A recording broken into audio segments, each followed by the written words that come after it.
দেখো তোমাদের সাথে আবার একটা আমি চটপটি রেসিপি নিয়ে হাজির। এটা হলো মটরের চাট বানাবো আমি জানি এটাই সবারই পছন্দ, ছোট বড় সবার। আমার তো খুবই পছন্দ। তোমাদের কেমন লাগে চাট খেতে, এই মটরের চাট খেতে অবশ্যই জানিও। চলো দেখিয়ে দিই কী কী এর মধ্যে আমি মশলা দেব। এখানে আমি নিয়েছি তোমার পেঁয়াজ কেটে নিয়েছি, এখানে নিয়েছি কাঁচা লঙ্কা, এখানে নিয়েছি আদা পেস্ট, এখানে রসুন, এখানে টমেটো কুচি।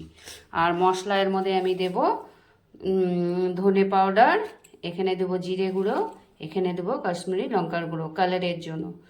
চলো দেখিয়ে দিই কেমন করে বানাবো। গরম হয়ে গেছে, আমি এর মধ্যে তেল দিয়ে দিচ্ছি।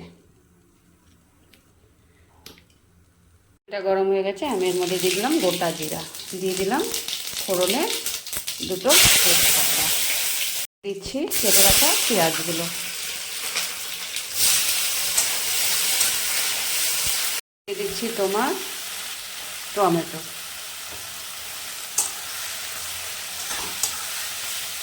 পেঁয়াজ আর টমেটোটা পুরো ভাজা হয়ে গিয়েছে। এবার আমি একে একে মশলাগুলো দিয়ে দেবো। পুরো মশলার সাথে কষাতে লাগবে টমেটো আর পেঁয়াজ।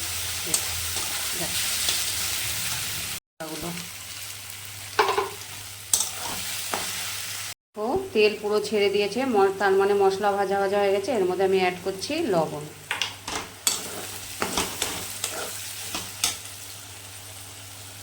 দিচ্ছি হলুদ গুঁড়ো। তোমরাও নিজের স্বাদ অনুযায়ী লবণটা অ্যাড করে নিবা। পুরো কষে গিয়েছে, আমি এর মধ্যে মটর অ্যাড করছি। এর মধ্যে আমি একটা আলু দিয়েছি গ্রেভিটা ঘন করার জন্য, তোমরা চাইলে আলুটা নাও দিতে পারো।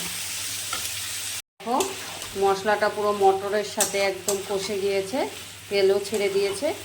এবার আমি এর মধ্যে জল অ্যাড করে দেব।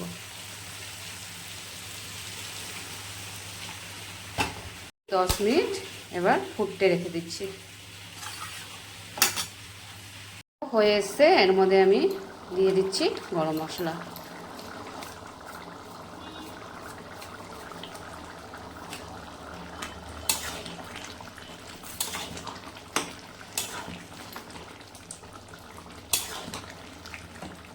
চাটের মধ্যে আমি কি কি দেব, এর মধ্যে প্রথমে দিচ্ছি আমি ভুজিয়া,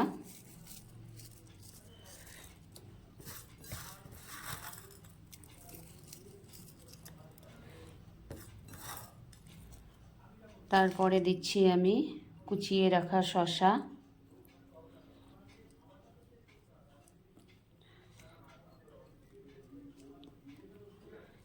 তারপরে দিচ্ছি কুচিয়ে রাখা পেঁয়াজ,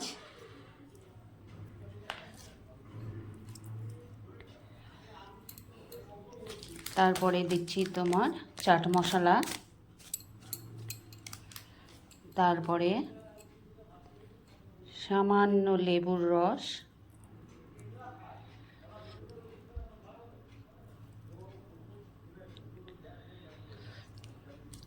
তারপরে দিচ্ছি টমেটো কেচাপ।